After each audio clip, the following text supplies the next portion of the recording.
Thanks very much for the wonderful introduction, Fab. I am Carrie.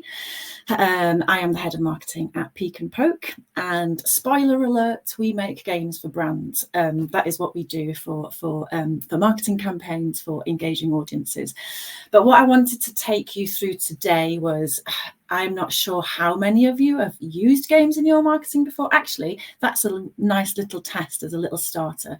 If you have used games in your marketing before, give me a thumbs up. If you haven't, just give me a heart, and then we can see where we're at, because it would be lovely to kind of see where we're up to. I am going to take you through, it's a bit of an educational process, really. We'll have a look at the Christmas marketing landscape, just to set the scene first and foremost, what the spending was like last year, what we can do this year to kind of get ahead of things, and then we'll have a look at why interactive content should be part of your marketing, and where games fit into that, and why so many brands are using games in their marketing. And then I'll finish up with some really nice case studies of how people have actually used games to meet their objectives and the results that they've got off the back of them as well. Okay, so hopefully that makes sense. We got a couple of thumbs up and a couple of hearts, so I think we've got a mixture of people here today as well.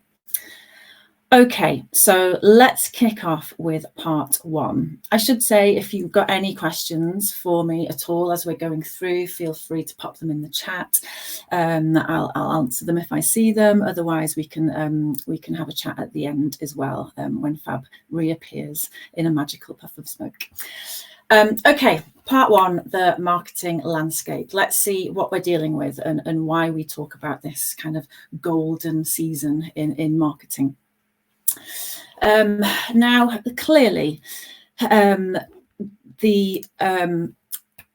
spend at Christmas goes up dramatically. According to the Bank of England, a typical UK household spends about £2,500 each month. However, during the run up to Christmas, that obviously changes and it goes up quite a lot.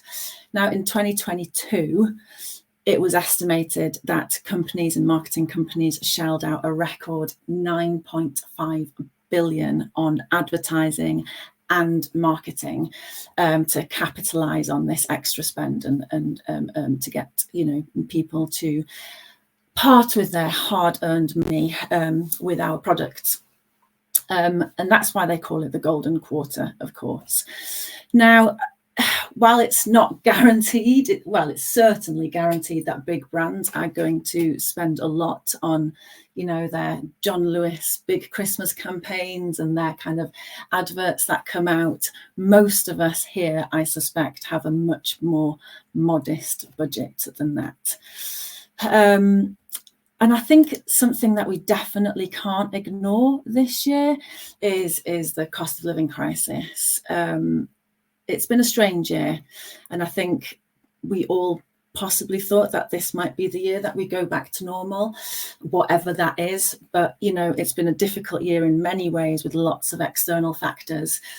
And with the ongoing cost of living crisis, I think we'll probably see some cut back on spend.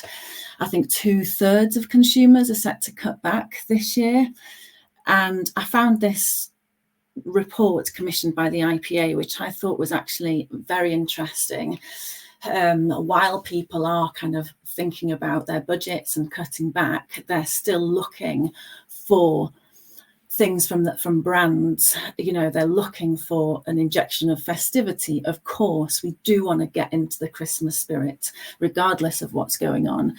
22% wanted to see some humor from brands.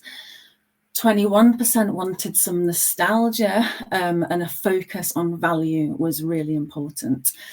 And nearly half, 46% of consumers wanted to see Christmas advertising that reminds them of better times. So I think that's quite telling and something that can really frame how we approach this kind of holiday marketing season. Let's have a look at online versus in-store as well, because I think that's something that has definitely seen a shift in recent years. we obviously see a huge spike in December, but the trend that has been happening is that customers are spending earlier, and they're spending more earlier. Now, that's probably got something to do with Cyber Week sales, because that is now starting to account for 8% of the total consumer holiday spending, which is quite big, because obviously that happens in November. And we're seeing mobile phones play a massive part in online holiday shopping as well. So in 2022, 49% of the Christmas revenue generated by emails, 64% was attributed by social media and smartphone users. So, I think we really need to be thinking about our digital aspect, and we really need to think about our digital customer experience as well, because this trend is definitely going to continue to increase. An interesting one with obviously people thinking about their budgets is that 81% of customers expect to be swayed by festive promotions as well. So that's something that, it's a controversial one, isn't it? Using promotions to kind of to help with your marketing and with your products, because some people think that might devalue your products, but I think there are ways to do it that doesn't devalue your products, and that can just kind of just help give a little bit of extra value, especially in times like this, to your audience as well. So I guess, what does that mean for you?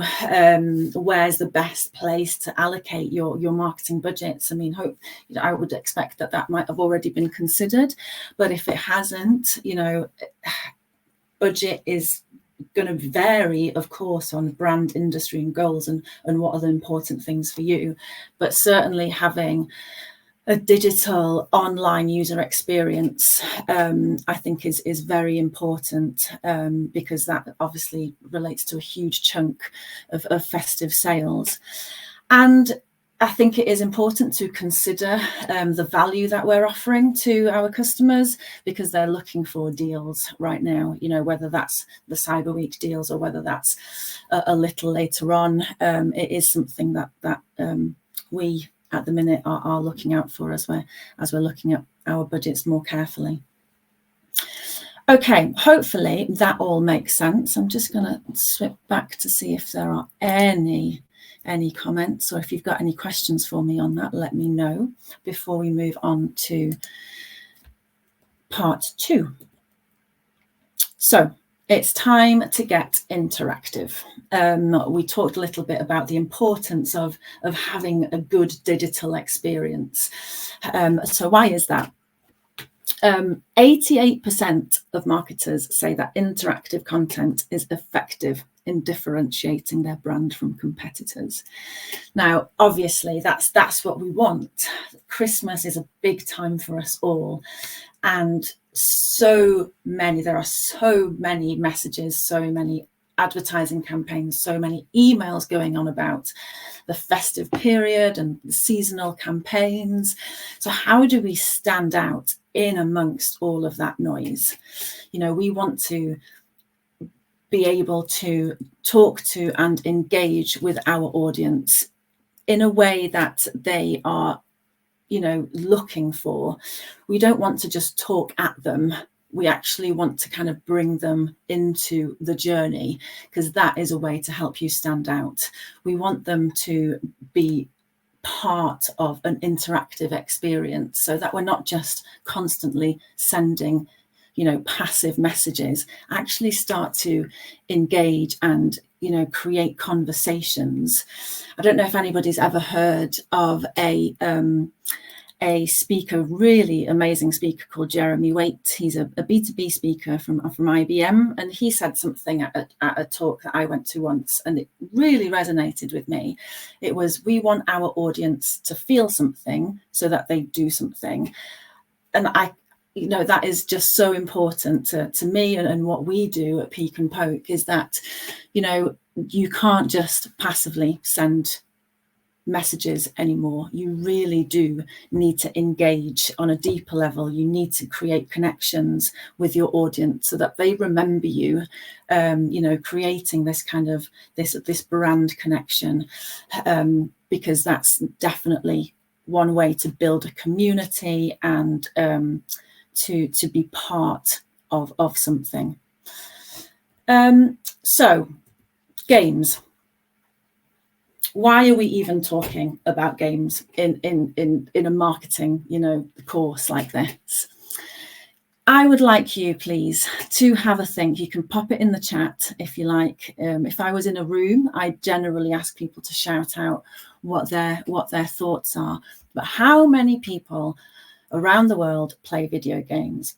Is it A, 5 million, B, 3.2 billion, C, 4.1 billion, or D, 18 million? Give us your thoughts. I'll let those come in. Let's see if anybody's kind of shouting out here. 18 million, perhaps? B or C? Okay, let's have a look. Hi, Kiara. Okay, so the right answer, if we're ready, 3.2 billion. That's a whole lot of people. That is a lot. And generally, I think we had one person that said B or C. So you were in the right ballpark there. Certainly, it is. It's a lot of people, and 50% of those people who play games are women. Yeah, we like to play games too, and that often comes as a surprise. It's not gaming is not the privilege of teenage boys in their bedrooms anymore. We all have phones in our pockets. We all have like some sort of attention deficit, where we just want to be engaged all the time.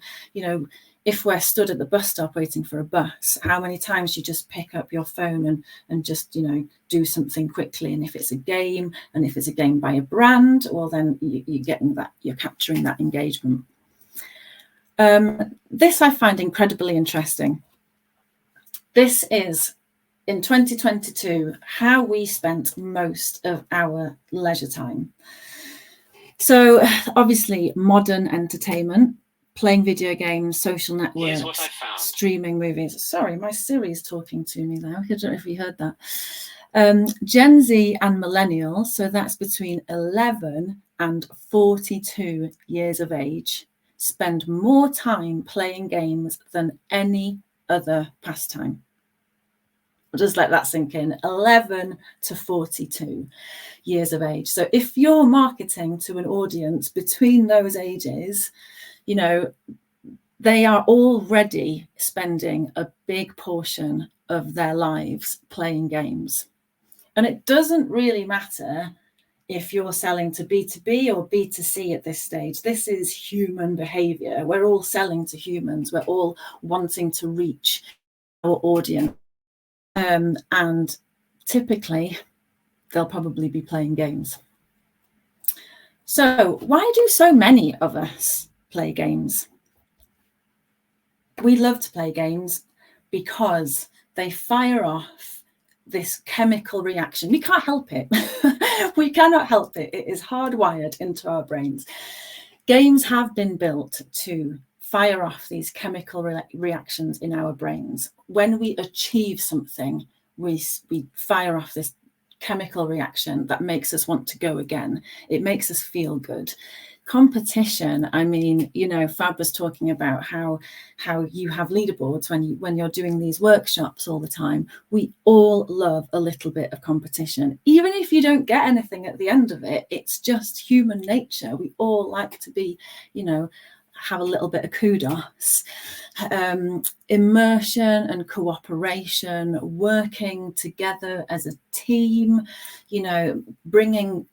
being part of something else that is wider than the world is so important to a lot of people. And you know what, just having fun.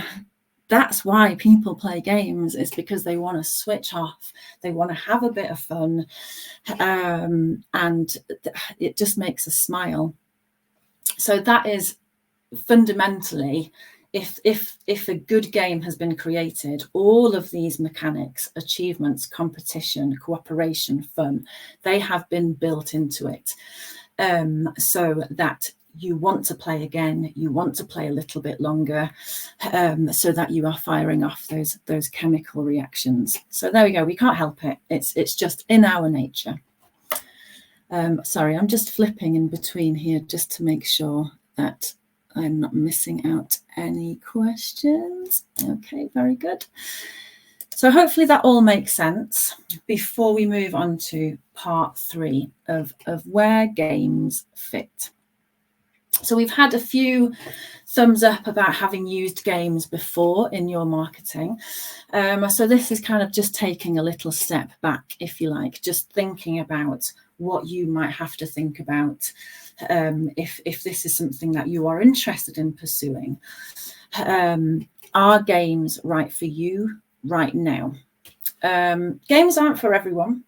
We are pretty upfront about that. You know, there are lots of things that you need to consider.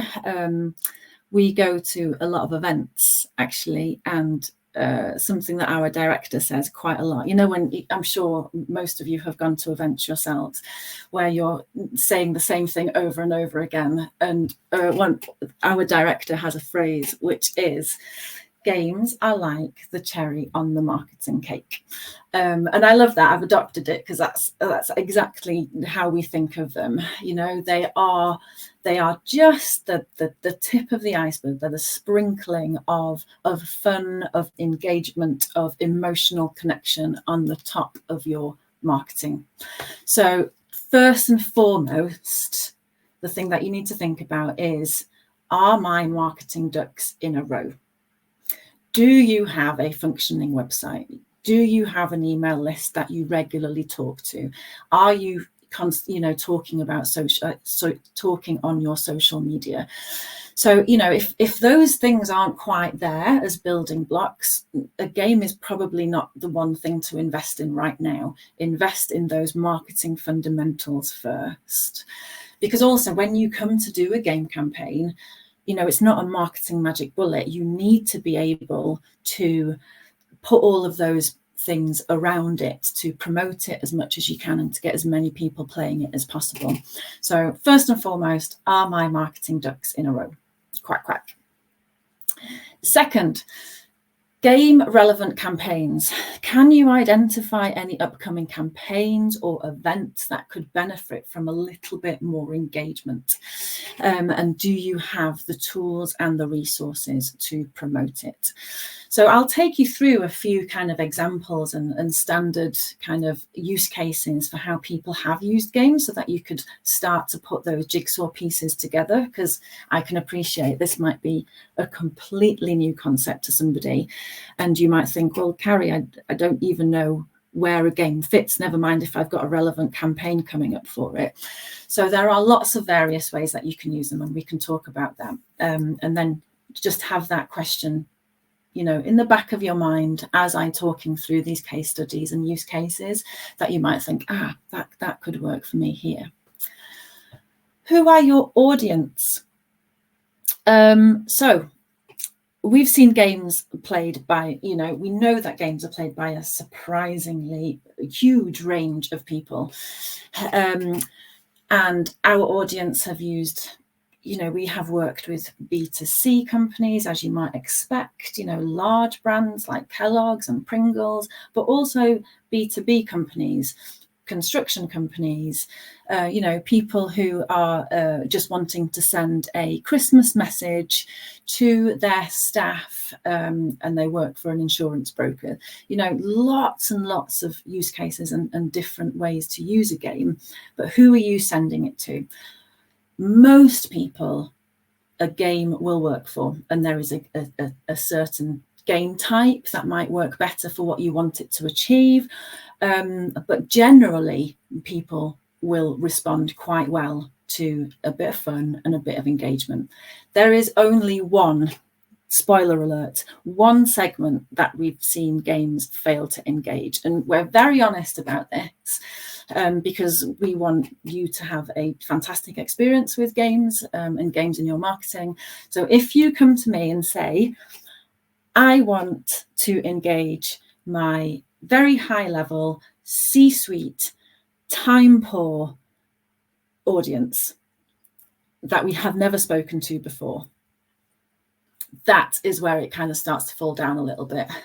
C-suite, time poor, new leads to you, so not very warm, that they really struggle. I think we've had one campaign where it just didn't, people don't have time, they don't know who you are, so it just fell flat. So that is the one where we would say maybe consider something else, maybe consider more of an ABM approach, maybe consider more events. And at events, they can certainly work to lead capture. If you're getting people in a room, it's a great way to increase footfall, certainly, and then to capture leads off the back of it. But if you're sending an email to a completely cold list of a C-suite, time poor audience, I think maybe try something else. But that's the only one. So, okay, what are your objectives is number 4 as well. What do you need a game campaign to do? And that question should, in all aspects of marketing, that should be the first thing that we're thinking about. What are we doing here? Why are we doing it? Does this answer that question? And that is no different to when you're running a game campaign. Where does it fit? Is this going to achieve what I want it to achieve? Is this bit of functionality going to add anything? All of that should be at the heart.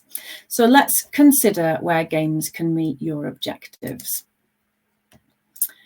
Okay.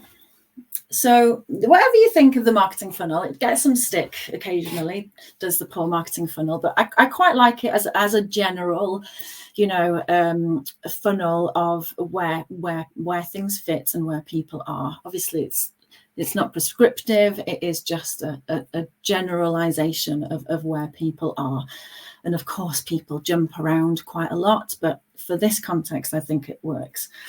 So when we're looking at the discovery and awareness stage, when you want to drive traffic, make some noise, stand out, we have got some examples where games can work in there, certainly at trade shows and events, certainly as something a little bit different. So if you work in an industry where everybody kind of looks the same, having something a little bit different can really snap people out of that kind of trance of seeing the same thing over and over again. Interest and consideration. So this is the point where actually they know of you, possibly. You've had some conversations before in the past, but you just want to increase that engagement. This is where you want to start having those emotional and meaningful connections so that you can break through those objections and those barriers. You want to incite action. You want them to do something. And you want to start building a community, possibly around what you are building, what you are creating. Games are perfect here, absolutely perfect. So if you have a mailing list that are kind of engaged, you can certainly send out a little game, and that will absolutely perk up your click-through rates and responses as well.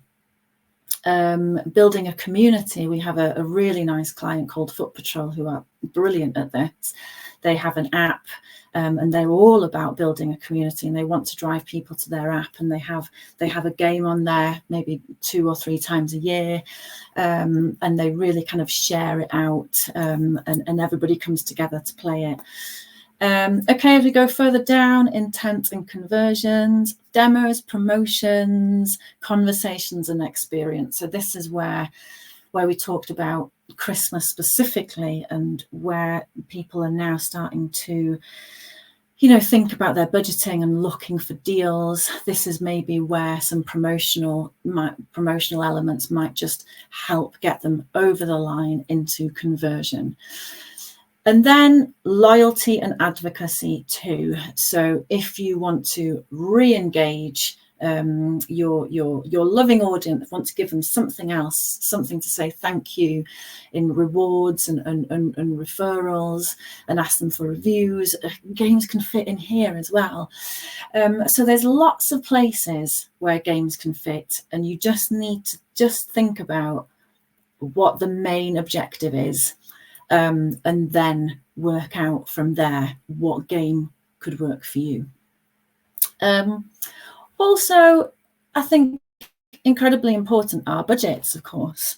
And I think this is a bit of a common misconception when we're talking about games, that people think, well, you know, I'm not ready for it because I don't have the budget for it, and I can't prove the ROI on it and release something, you know, for tens of thousands of pounds.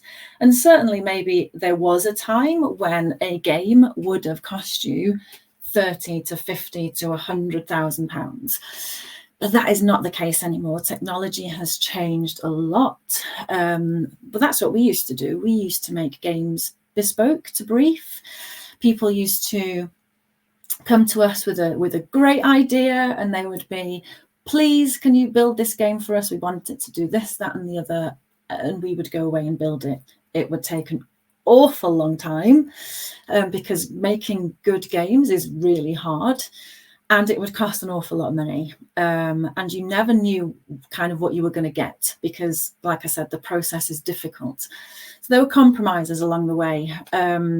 But now, the way that we've worked, and other companies too, is that we've invested in the games that we have created. We have created a suite of games that we know people like to play. And that makes it so much easier for people to test the concept of games because you don't have to build it from scratch. You can simply add a logo, change the copy, add a competition or something as an extra motivator to play, and you can send that out to your audience, and that would cost you less than £1,000. So that's always a big surprise to people. And it's certainly a perfect time at Christmas to try it because, you know, there are tons of games that look already the season and look Christmasified. So you don't have to do a great deal to them to make them reflect your brand. And then, I mean, you might want to spend a little bit more than that. You might want to, you know, have a game that is recolored to your brand and fits more within your brand palette and within your campaign. And that's also certainly possible. You might have characters that you want to include.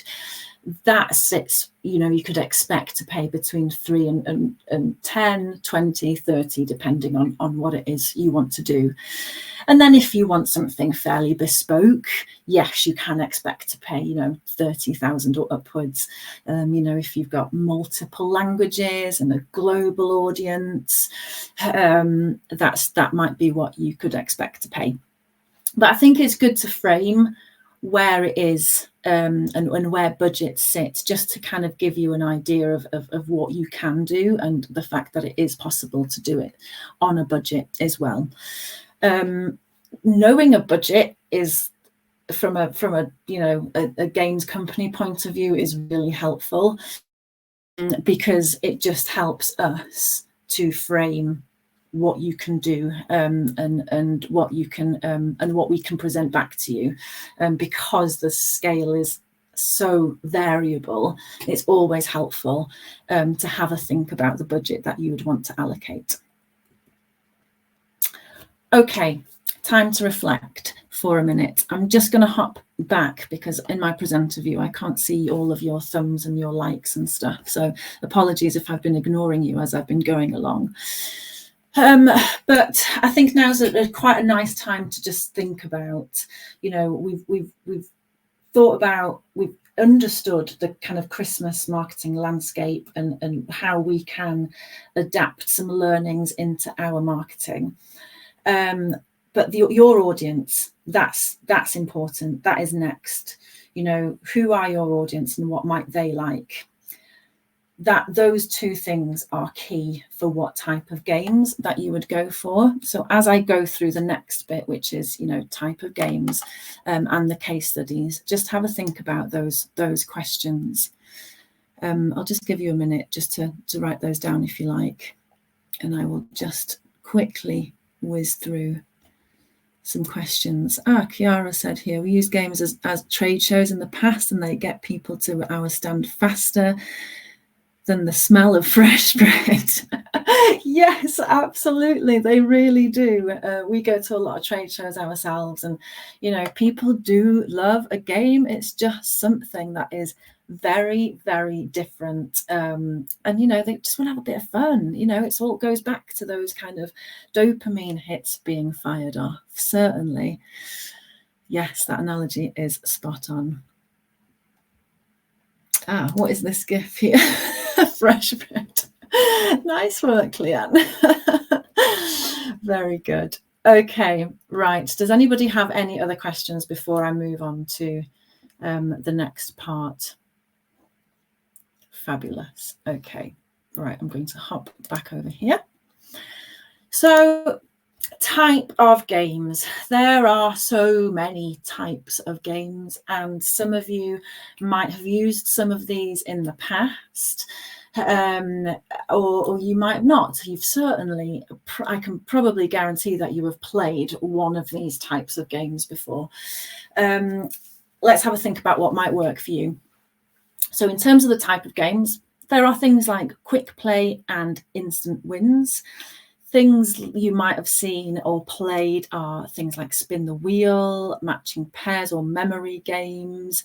Now, these are ideal if you're at a high footfall event, that you want to increase engagement, but you want to have something quick to give away. These work brilliantly on an e-commerce site where you've got voucher codes to give away, and you want to just give lots of them away, and you want to do it quickly. They work a treat for that. But if you're looking for more of an emotional connection, you might want to do something that's a little bit longer and engages people a little bit longer.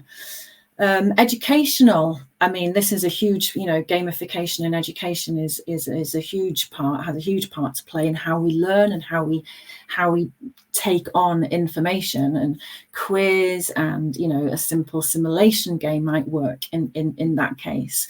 Perfect for maybe new product launches or sharing some really technical concepts in a specialist industry.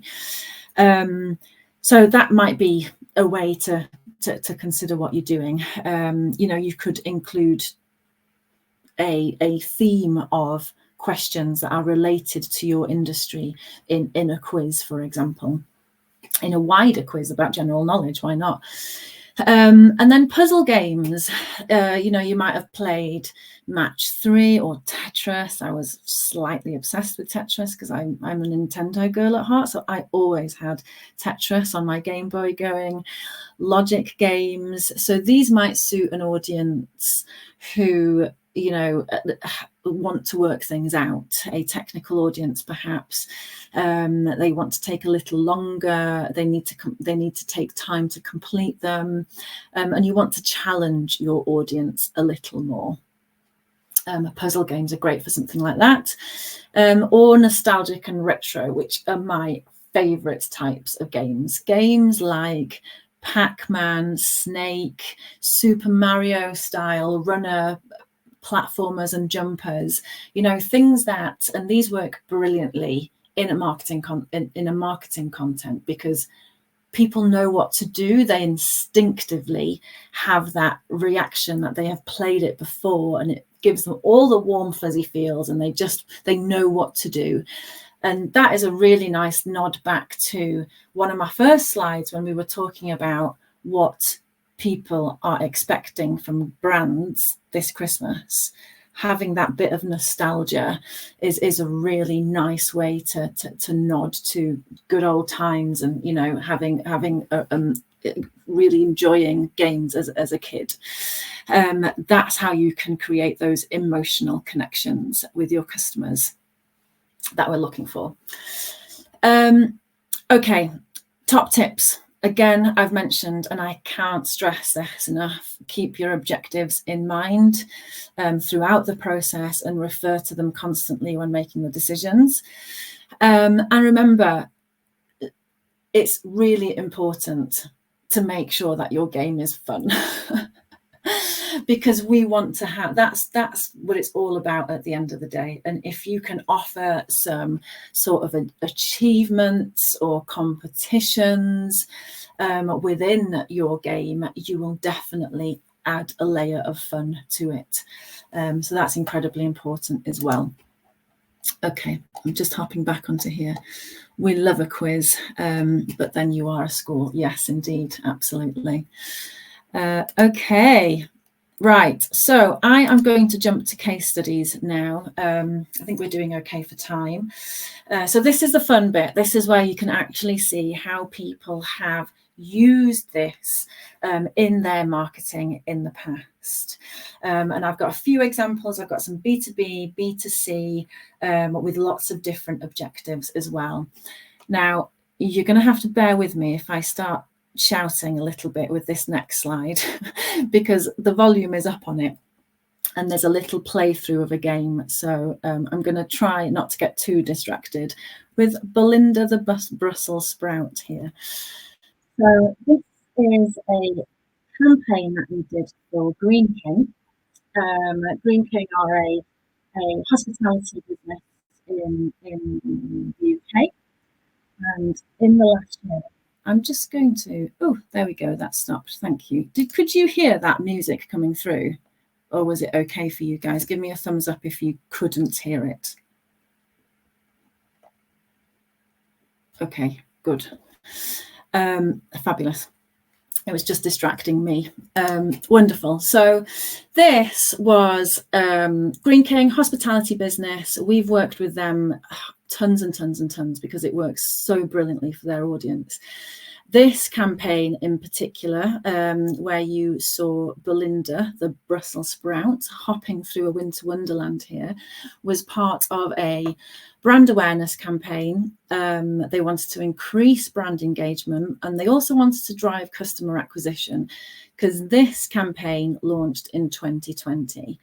At Christmas 2020, where it was a very uncertain time. 1 minute they could open and then the next minute they couldn't, but they knew they wanted to talk to and engage their audience and encourage them to come back when it was safe to do so. So this game campaign did all of those things for them.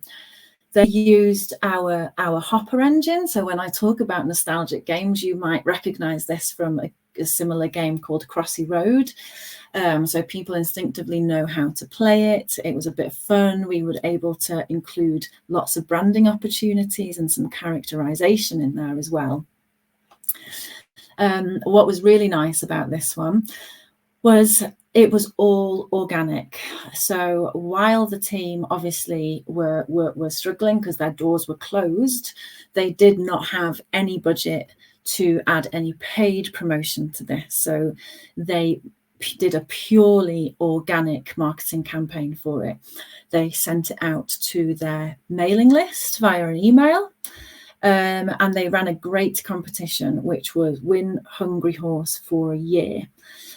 So there you're enticing people to come back as well. And that wasn't just, that was the main prize, but they also had discounts as well off. So when people could book back in, they had a discount code to use.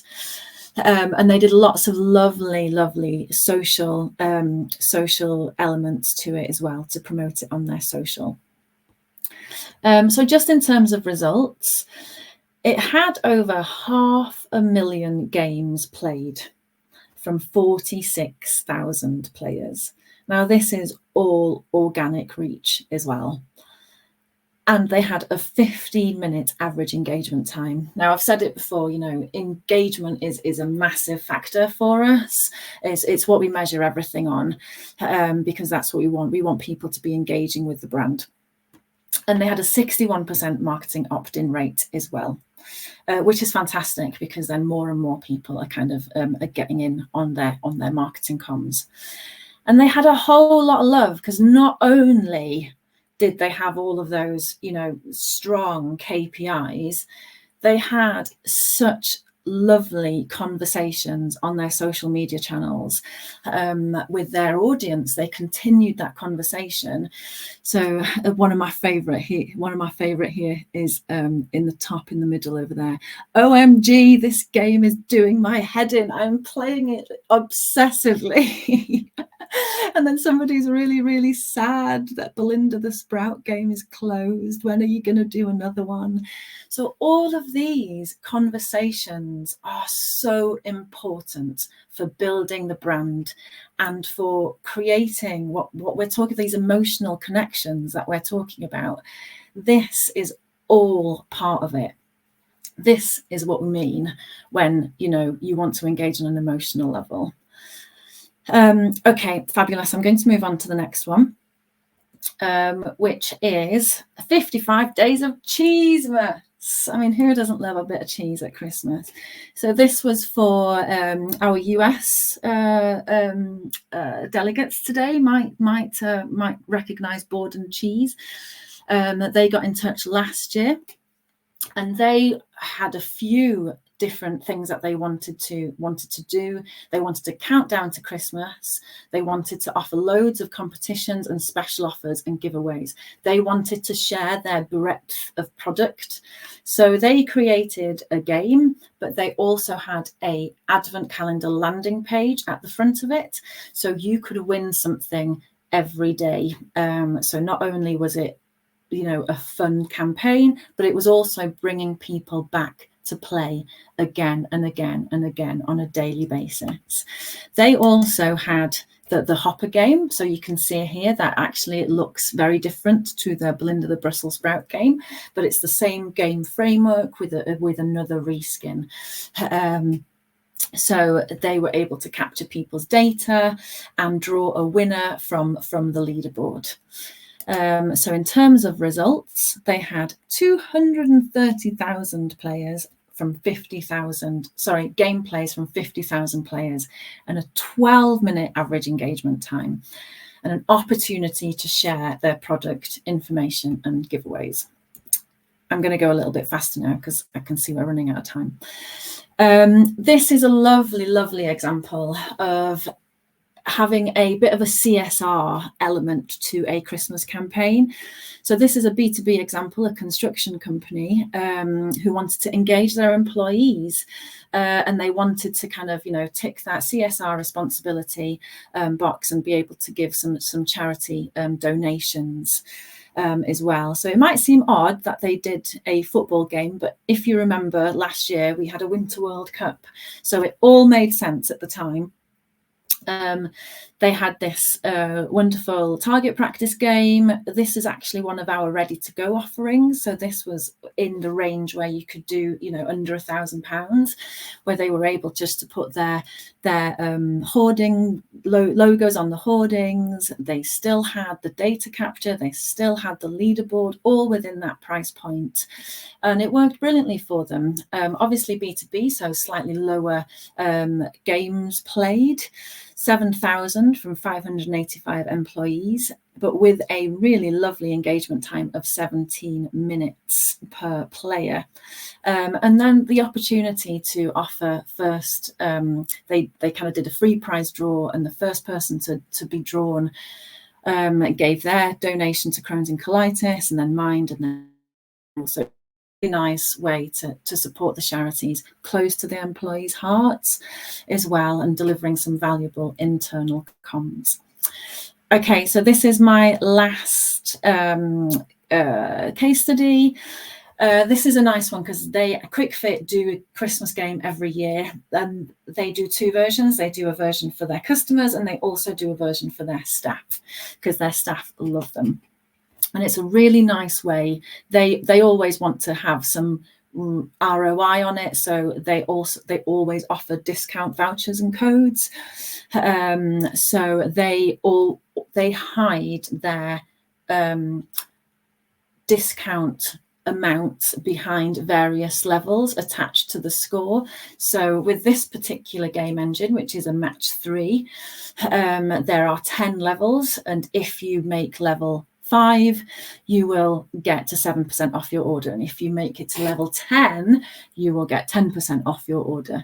And they're always calling that out. So it's a really nice way to kind of keep that engagement and actually to fire off that kind of achievement dopamine hit. That'll make you feel like you've achieved something as well. So 17,000 customers played this, and they played it over 600,000 times with a 15-minute average engagement time by customers. But their staff, check this out, played it for 1 hour, 55 minutes per player, which is phenomenal. Some people might not really want that from their internal comms game project, but QuickFit are happy to share the love, and they know that their staff work really hard, so it's not a problem. And it also delivered unlockable voucher codes and drove online sales. So just to wrap up, I know there was tons of information in there, and if you've got any questions, I'm really happy to take them. Obviously this will be available as well if you want to go back over anything, but just some top tips to leave you with. If you are looking to do a Christmas game, beat the Christmas rush, don't leave it until the last minute. There are some options that you could do last minute. You might just be a little bit more limited to what you can achieve. It's not about you. Wait, what? Yes, this is a big one. We always say this, and it's quite hard for us as marketers to know, to understand this one. We have our own things that we want to talk about. Obviously, we want our messages that we want to get across. But in terms of a game campaign, yes, those things can be a part of it. But what is more important is the player experience. Make sure that what you're putting in front of them is fun, and then you're on to a winner. And it is no marketing magic bullet. I've said this before and I'll say it again. You does have to make sure that it's part of a wider campaign, and you can promote it and you can share it with your audience to get the best out of it. And that is a wrap. So thank you so much. Thank you for participating. And yeah, if anybody's got any questions, do let me know. Hello, team, and welcome back. It's me. I reappeared. No smoke this time. I will provide myself with a smoke machine just for the hell of it. Definitely good. I want to just as a bit of a wrap up, I want to show up our leaderboard since we talked about games. I want to actually make sure that we share our final leaderboard. We're going to end it right now. I'm going to put the rankings as well. Let me see if I can actually show it. Yes. Thank you. There we go. We're going to announce our winners. We have Lexi, Chiara, and Lena. You all get our content hub in Notion. So we'll make sure that I'm going to actually take a picture of myself so that I have it, that we share that with you. So whenever you join our workshops and you join them live, you also get a chance to win one of our Notion templates, which is super exciting. So thank you so much again if you participated. Now, first of all, I want to thank Carrie again for the time and also for sharing all of your wisdom, and make sure that you check out the Beacon book as well and what you do. You have a lot of resources which are super exciting, also about Christmas specifically, on top of what you shared as well. Wait a second. Question time. So we have some questions that we wanted to go through. The first one here, I'm not sure on stage, is from Lexi. If you have any more questions, pop them in the chat for us. Where is the best place to position a game within your content? So we talked a bit about the in-person at the beginning, like, for example, at trade shows, it can be really fun to have it there to play on a device. Or you also had, that's how I met you, by the way. You had it in your little, like, retro kind of game players, which was not so much fun.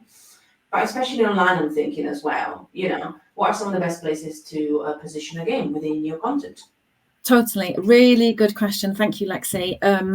I think actually the most important thing is to get it across everywhere. So cross-channel is the best way. Obviously, it is our games are browser-based, so they are hosted online. So if you can link to it from your website, from your email, from your social media, You know, even some people put QR codes. So if it is in person, if you have like a store or anything like that, or some people want to put it on a QR code. If you've got a leaflet, you can put it on a QR code, and then people can play it on their games. So they can work anywhere. And if you are wanting, you know, a wider campaign, share it far and wide, get it across all of those channels. I love that. Thank you so much. An excellent question. We have a couple from me. Anybody else, if you have some, please let us know. But this is a quick one. You were talking about some unexpected, or like, you know, some case studies that might not be the ones that you might think, like the B2C that you might expect. Can you think about one that was really like, except from the builders that you mentioned as well, which was really interesting, but there's one that like, wow, this was actually not the one that I thought would come through and actually performed really well. Yeah, that's an interesting question. I think we did have one recently, which was a ready to go game, and it was a B2B. So ready to go, just to be clear, is the kind of out the box. You do it yourself, and it's under £1,000. So it's a very easy, nice use case. So it was a ready to go game. We didn't really get involved in it at all. They bought it, and they were a small e-commerce site, I think, very small, but they wanted to include a voucher code, which isn't something that is, you know, built into the ready to go offering at all. That tends to be something that's more tailored, but they worked out how to do it, and they kind of just put it on one of, because you can edit the content after people had played the game, where it said after you've submitted your score, it was like, thanks for submitting your score, here's your code. And they did that themselves, and it really worked for them. So, you know, it's nice to see people kind of thinking out the box of how they can make an out of the box game work for them. I love that. And I love the idea that you talked about as well, which I think is really important, that incentivizing, especially for even like new customers, people that are relatively new to you, but they want to play with something and try it, and then you can give them that incentive to then follow through, which is great, because we talked about the funnel as well. And it's like thinking about ways, obviously, to encourage that conversion as well as brand awareness and loyalty. Absolutely. One final question from me, and then I'm going to see if there's anybody else that might have one, which this I wanted to kind of talk about because you give us a lot of reflection prompts throughout this workshop around thinking about best practices and things to think about before starting a game or before even jumping into that experience. But maybe what is the biggest mistake that people make once they said, this is right for me, so we're going to go past that stage maybe. But then they start planning, or they maybe, you know, choose where to go or what to do. What is a big mistake that people make that you make sure that people that come to you maybe are aware of and don't make it? Yeah, that's a really good question. And I think the first one there is that people make an assumption that with games, you should reward the best player. You know, it would make sense. You know, you give the prize to the top spot on the leaderboard. But that has two challenges, and especially in a marketing context. One is that because we want as many people to play this game as possible, you are actually setting yourself up there where people might just go, well, I'm never going to beat that. So what is the point in trying? So I'm not going to bother. And then the second is you might get cheaters trying to hack the system, and they are out there. I don't know how they do it. They should get out more, in my opinion. But they can spend so much time trying to cheat the points to get to the top spot. And that's not what we want. We don't want to reward the cheaters. We want to, you know, reward the people who are really enjoying playing the game. So I would say that is the first, the biggest mistake people can make, is to reward top spot players. And basically, just to give some help to people, if they were to use a solution like yourselves, there are ways for them to choose who they're going to reward. Obviously, manually can be easier in a way because you can keep it in mind. But, you know, if you have a solution like yourselves where you can actually help them, is there a way for them to do that instead of going for the top spot? Yeah, absolutely. So with our solution, you get the leaderboard, and you get that data CSV that you can just export, and then you can easily just select a randomly selected winner. You know, that's the best and the easiest way to do it. And we can always talk about different pricing tiers and prizes that people want to offer, we're always, quite happy to help with things like that, because it is something that, if you've never done it before, it can be difficult to consider what's the best approach. I think thank you so much for sharing that. My only follow-up suggestion would be for anybody then think about, because obviously as a school, back to hearts, we're all about relationship first, and you are as well, which is why obviously I love collaborating with you on this, is just think about setting the expectations and making it clear for people, because as you say, it's so ingrained for people to think top spot wins. And I think it's important that then it's very clear for you and them as well, which I think is super important. So thank you so much. Well, amazing. So we got some love as well in the chat. I'm so happy that you enjoyed it and you learned something new today as well. I want to say thanks to Carrie again. And obviously, if you want to get more resources, more events, as well as more sessions like this, go and check out our student community. I always want to say this. We have lots more events coming up as well. But in the meantime, I really hope you learned something new today. And we cannot wait to see your first game or your next game coming out. Thank you so much for joining us. Give some hearts to Carrie, please, because she did amazing. She shared so much goodness, so thank you so much for that. Yay, hearts! And until next time, team. Bye-bye. Bye.